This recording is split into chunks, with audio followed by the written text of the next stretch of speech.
5 August সকাল থেকে যেভাবে মৌমাছির চাকের মতো ঢাকায় ঢুকতে থাকে মানুষ, তার কোনো কিছুই সেভাবে আঁচ করতে পারেননি সাবেক প্রধানমন্ত্রী শেখ হাসিনা সহ আওয়ামী লীগের মন্ত্রীরা।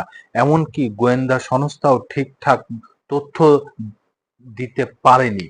বিবিসি বাংলার দীর্ঘ সাক্ষাৎকারে সব কথা বলেছেন কার্যক্রম নিষিদ্ধ থাকা আওয়ামী লীগের সাধারণ সম্পাদক ওবায়দুল কাদের।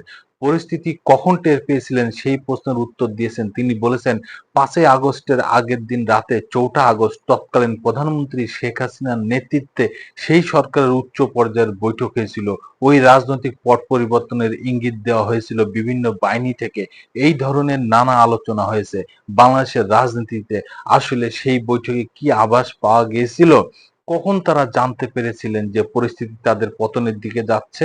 এই ব্যাপারে জানতে চাইলেও ওবায়দুল কাদের বলেন, আভাস ইঙ্গিতটা অবশ্যই ছিল, তবে এটা নিয়ে নানা জনের নানা অভিমত ছিল। এটা আসলে কি ধরনের পরিস্থিতি সৃষ্টি করছে সেটা নিয়ে আইন শৃঙ্খলা রক্ষাকারী বাহিনী, সেনাবাহিনী, তারপরে সিভিল ডেমোক্রেসি পার্টির এমপি, মিনিস্টার অনেকে ছিলেন।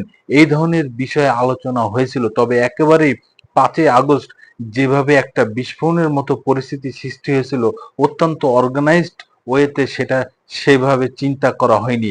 তিনি মনে করেন ইন্টেলিজেন্স এই বাস্তবতাকে যথাযথভাবে বোঝাতে সক্ষম হয়নি। তিনি বলেন, আমরা যে পরিস্থিতিতে অনুভব করতে পারিনি তা নয়, তবে এটা সরকার পতনের পর্যায়ে চলে যাবে এটা আমরা ভাবতে পারিনি।